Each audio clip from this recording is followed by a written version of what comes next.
Okay, chapter 4. Although this is a short chapter, this is an important chapter because this chapter is on preventative maintenance. Maintenance in the Navy is important. You probably learned in boot camp or through the grapevine, what is the term for doing maintenance improperly in the Navy? Wait. I think I heard something that I didn't want to hear. What is the correct term? Gun decking, right? Can you get in trouble for gun decking? Yeah, you can go to mass, right? Why is gun decking, why is doing maintenance improperly or not doing maintenance so important in the Navy or such a big deal? Yeah. Lead to potential breaks. Lead to potential breaks. Why are breaks bad? Lives can be lost, right? You don't do the maintenance, the antenna goes down, comms go down. We don't know, right, what's going to happen. We have to be able to communicate. That's really important for us in the fleet and for other rates as well, right? These are very, very expensive ships with very, very expensive equipment on them. So not doing maintenance improperly can cost millions of dollars. And as Jackson mentioned, can potentially cost lives, right? They kind of push that into you in boot camp, right? If you're late 5 minutes, somebody could die, right? But that's also why we don't like sleep in uniform, right? You saw the ships that collided recently, etc. So maintenance is really important. So let's bring it back to IT. Why do you think, well, let's go back to cars. Do you do maintenance on your car? Yeah? Maintenance like oil change. Why do you got, oil changes can be expensive though, right? What if you don't change your oil? What's going to happen? How much is that maintenance going to cost you then? A lot more. A phrase I like to say is conflict avoided is conflict multiplied. Your oil changes, right? They cost money, but you're going to be more efficient in fuel. Your car's not going to explode or less likely to have those things, right? But if you push that off, right, the consequences are going to increase drastically. So you want to be on top of things. So we talked about oil changes. What's some other maintenance on our car? Tire rotations. Your tires are consumables, right? Tires don't last forever. What else? Brakes. That's a common one that people forget about on cars, right? What else? Transmission fluid, windshield wiper fluid, cabin air filter. Oh, that's a lot of maintenance, right? So you've got to do it, power steering, all that stuff. You've got your semi-regular, your periodic, etc. But you got to do maintenance. That makes sense to everyone? Are we thinking we might need an oil change now?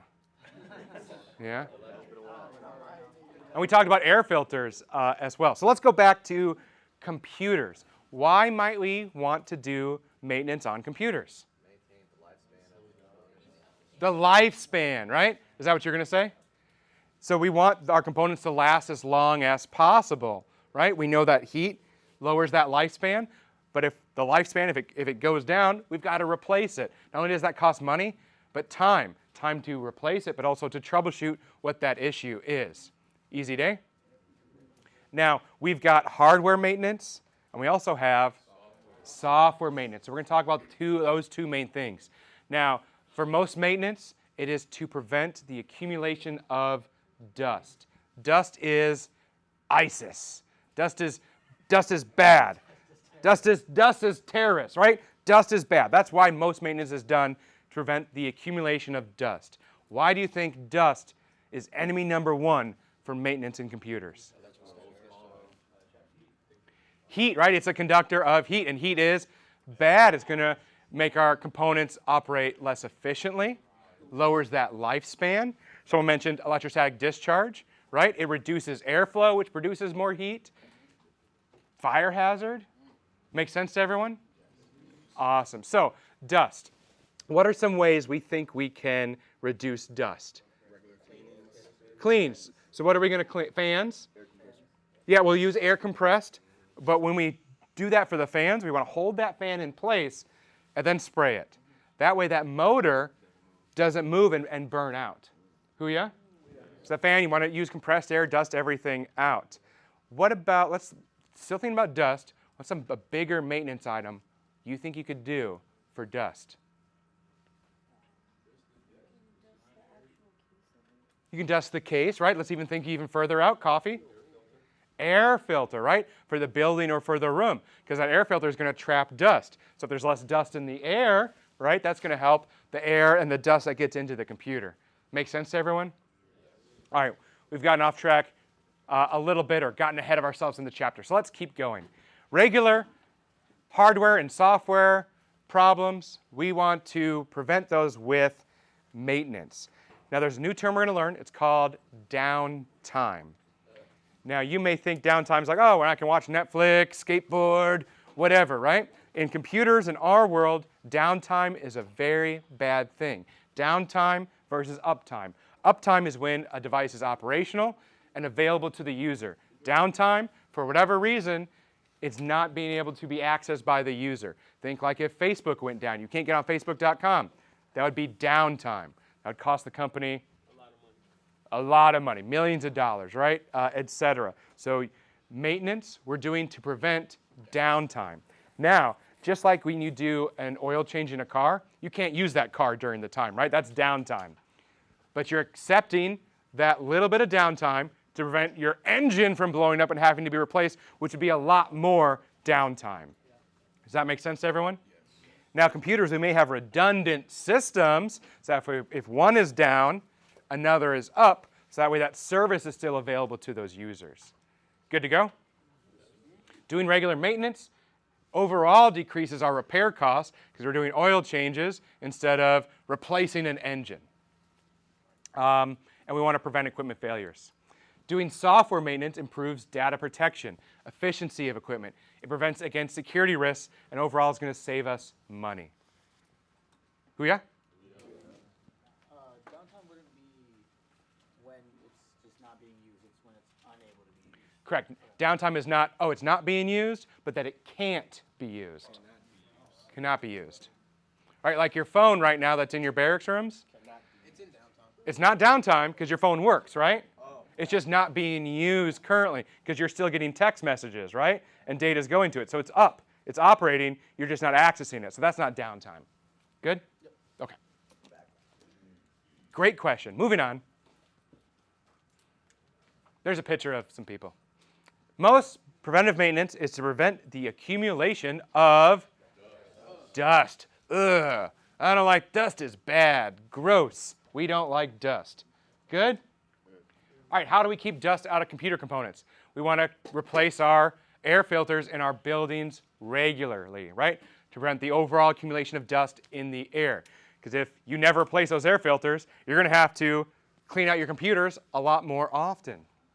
You want to use a cloth or a duster to clean the outside of the case, like which was mentioned. You can put a small amount of a cleaning solution, mild cleaning solution. If there's dust on the outside of your computer, your intake fans that are drawing cool air in are going to draw that dust in. That prevents airflow, components overheat, lowers the lifespan.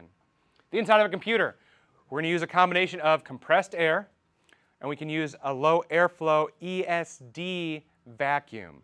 ESD stands for electrostatic discharge. So there's a special vacuum, right? So when you're using it, it's not creating electrostatic discharge because, let's think back to chapter 1, how many volts can damage?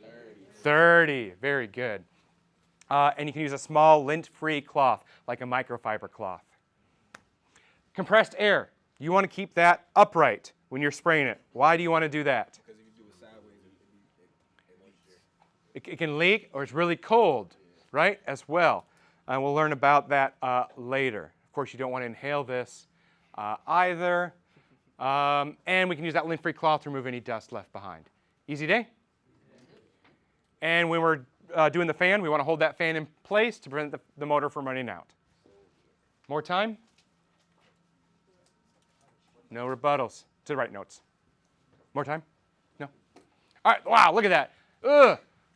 That's the thing in my nightmares, because dust, we don't like dust, right? Probably some pet dander, too. And there's our compressed air. All right, moving on. How long do you think it took to build that? Just a random question. Probably a year. Year? Depends on the environment, right? Different environments, we got to think about how often the maintenance is different.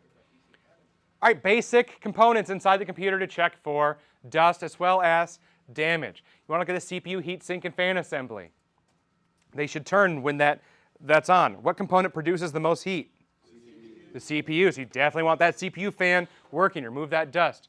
Make sure those RAM modules are seated properly. What do we mean when we say seated? Both sides click. Both sides click. Installed, secured, right? And reseat, that's the IT term for unplug and plug back in.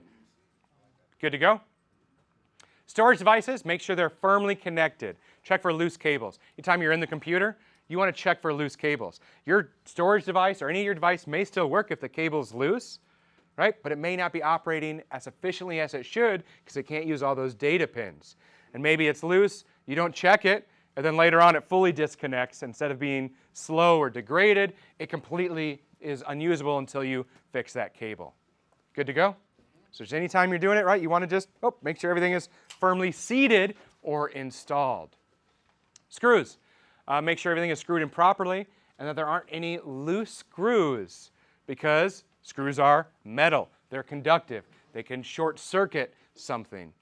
Now, a lot of screws are magnetic, so that'll make it really easy to get the screws out. Just take a magnetic screwdriver and put it in and take it out, right? Do we think that's a good idea? No. Why don't we want to use things that are magnetic anywhere near our computer?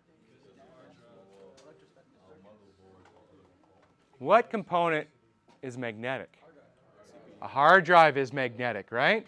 So you could damage, remember that really interesting video we watched? Really in depth with the tracks, the sectors. We saw how fine the magnets are, right? You could corrupt your data or erase data and not even realizing it while you're just getting a screw out.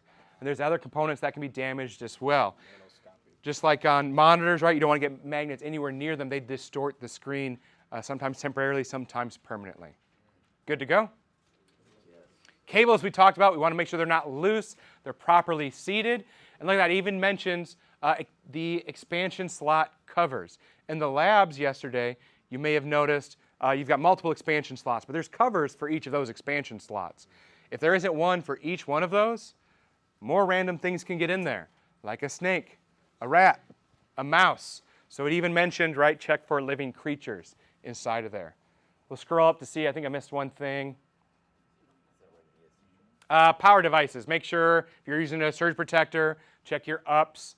Make sure everything's working properly. Clear ventilation. Your keyboard, your mouse. How do we clean those? Well, we'll clean those with compressed air and the mouse sensor. Good? All right, moving on. Preventative maintenance. Environmental concerns. Depending on which environment you're in, can change how often you need to do maintenance of something. How clean is the environment? What's the temperature and humidity? So let's start with temperature. What would the right temperature be for a computer? Well, what's a right, how many degrees is a right angle? 90 degrees. So the right temperature, think right angle, that's 90 degrees. What's half of 90? 45. So your temperature should be between 45 and 90, and this is America, so we measure temperature in Fahrenheit. There we go. Easy day. What's the right answer for temperature? It's a right angle, 90 degrees. So 45 to 90 degrees Fahrenheit. What about humidity? The correct humidity range should be between 10% all the way up to 80%. Two big numbers to know. And you see this right here, this thermostat? It's got humidity, it's got temperature in Celsius and in Fahrenheit. You probably will see something almost exactly similar to that in your work center. And you'll be required to, every hour, log temperature, humidity, etc., because that's the environment that those computers are in. Now, the Navy has a rate for weathermen. Does anyone know what that is? AG, right? So on ships, a lot of them, their job is open the hatch, report the weather, right? Rain, condition, etc. Yeah, it's a real easy job, right? There have been people who have gun decked that, right? Oh, yep, sunny, whatever, and they just sleep the whole time. You get caught, right? Because of course they knew it was raining or whatever. So don't don't gun deck, right? And it's right there. So always do the right thing. It's simple. It's going to be right there. It's just a simple thing. Easy day? Yes. Awesome. Don't obstruct vents to airflow. The correct temperature should be between what and what? 45 and 90. Humidity should be between 10 and 80. Very good. Now, a lot of equipment will shut down if it gets too hot. Now, if you lose power, you're going to probably immediately move in fans for the equipment. Not for you, the human, but for the equipment. Because that equipment that's operating is probably communicating or doing things that's going to help keep everybody alive in a situation, right? Communications, ships coming in, right? Or there's a missile being launched. We need to be able to see that and shoot it down so it's not coming in. So it's very important. Good? Now, depending on which environment you're in, let's say it's a lot warmer, you're going to have to do a lot more dust. Why is humidity bad for computers? Let's talk about low humidity first. What kind of environment does that cause for really low humidity? It's dry, static electricity, right? So that's bad because we know how many volts for computer components? 30. All right, what about the opposite? Really high humidity. What kind of environment is that? It's moist, it's wet, right? Which moisture, condensation is bad for components as well, right? They could short circuit. Good to go? Good to go. All right, moving on. Software. So we've been talking a lot about hardware, so we're going to talk about software. So let's talk about you all for a second. For your phones, your computers, do you update your software as soon as it becomes available? So a lot of people say no. And I understand that. You're probably thinking, oh, I want them to work out all the bugs first, right? Is that why you want to do it? Yeah? Bugs? Oh, yeah, a rollback. Sometimes it adds weird stuff. So let's talk about what is included in software updates. That's the big one, right? So it could be more capabilities or features, or they're changing the user interface, probably the stuff that you're upgrading for. Maybe it upgrades your hardware, makes it faster or more efficient. But one of the big things is security. So a vulnerability is a weakness. Right? I'm sure you, maybe, I don't know you, maybe you have a vulnerability. New vulnerabilities in computers are being discovered every single day. So the vulnerability is the weakness. Think about a knight in their armor. The weakness would be where their eyes are, right? That's a weakness. When an exploit, that's when someone attacks or sends or utilizes that vulnerability, knows about it, and sends an attack or a payload. That'd be like the arrow going into the knight's eye socket or eye slit. Visor, yeah, trying to be less graphic. Does that make sense? So vulnerability is the weakness. Exploit is the attack. So all these new vulnerabilities are being discovered. Well, what is the manufacturer of the software doing? They're always trying to identify these and correct them. In fact, there's what are called bug hunters or bug bounties, where you can get paid by software vendors for identifying these vulnerabilities within software. Exactly, yeah. So when these updates come out, there is a plethora of patches that have fixed those vulnerabilities where that eye hole, that eye slit for the night doesn't exist anymore. But if you don't update your software, well, the more time that passes, more people know about that vulnerability, and you're more likely to get arrows into that eye visor for your computer. So all you're doing is drastically increasing your risk every day you don't update your software. Does that make sense to everyone? There's a really interesting website called Shodan out there. Shodan is like the Google of cybersecurity kind of things. You can just search and you can see people's webcams, their computers, right, that they haven't updated their software, and you can just see all of their stuff, their keystrokes. And this is thousands, this is millions of devices. So it's really important to update your software, especially as you, right, potentially getting a security clearance, working in IT.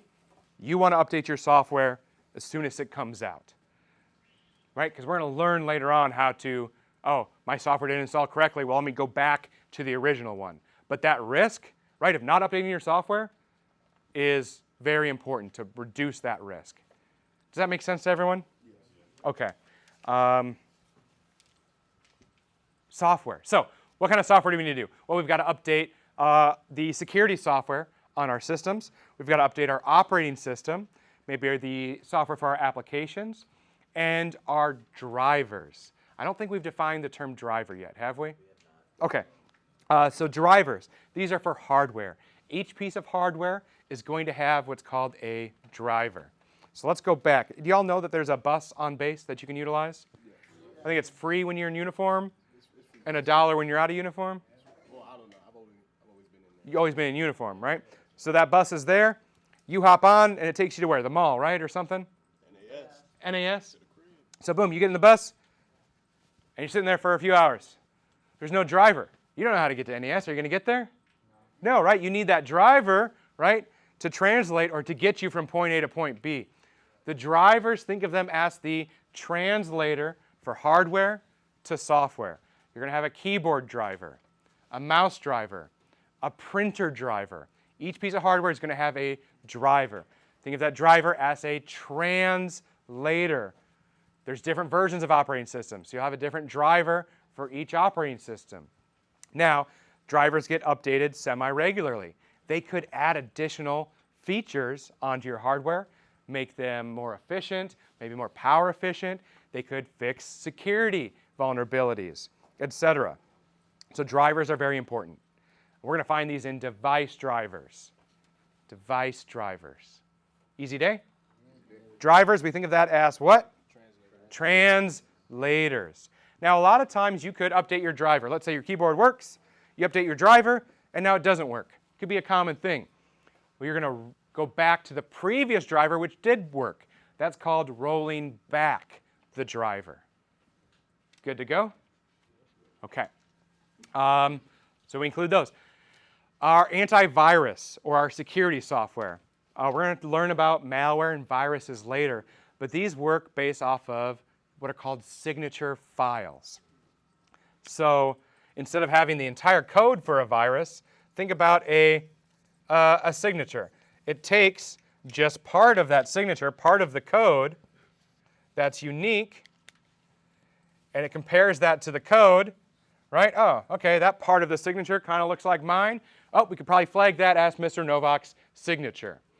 So these antivirus, they work off of what are called signature files. So you want to update your antivirus because new viruses are coming out every day. So you want to update them so that way you can detect them. So for example, the flu. You get your flu shot every year through the Navy, right? Maybe you don't. We all know the concept of a flu shot. But you don't get the same flu shot every year. The flu is evolving and changing, so they give you the newest one. If you just got the same flu shot from 20 years ago, you'd probably get the flu, right? Or COVID came out, right? Now there's a vaccine, etc.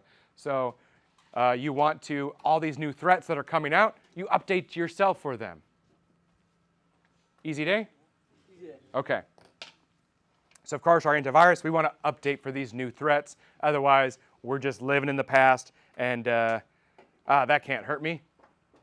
Good to go? Okay. So those definition files, those signature files, and we want to scan. Unwanted or unused programs we want to remove. Now, we want to use things that applications we're not using.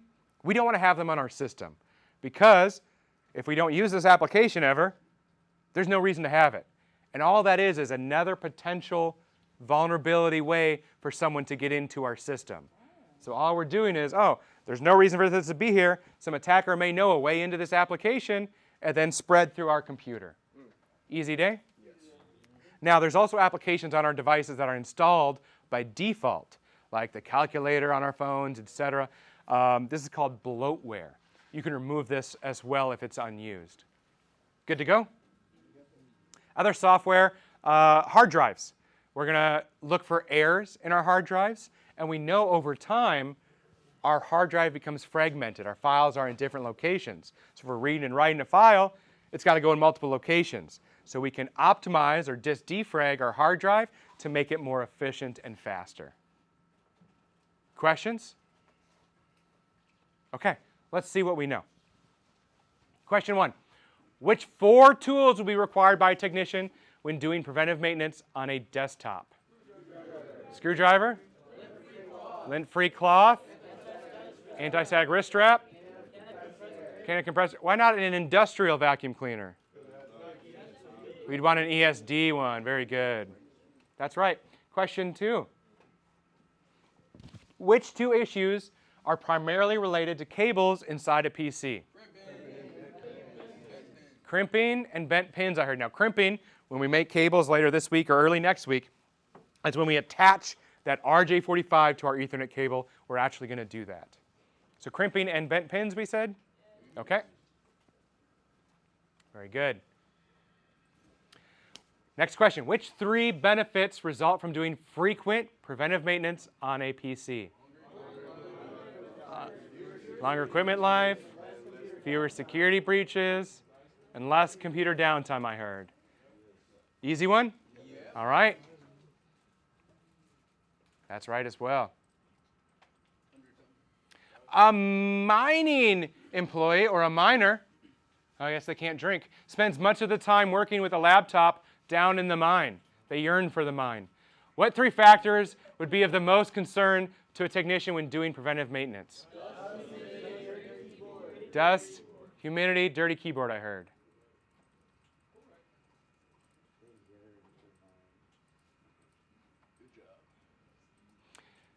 A technician forgot an anti-static mat for doing preventive maintenance. Oh no! On a PC in the reception area. Since the reception area does not have carpet, it's okay to take off shoes and work in socks instead of wasting valuable time returning to get the mat. False, of course. Yeah, who takes their shoes off at work? Maybe if you're polishing your boots.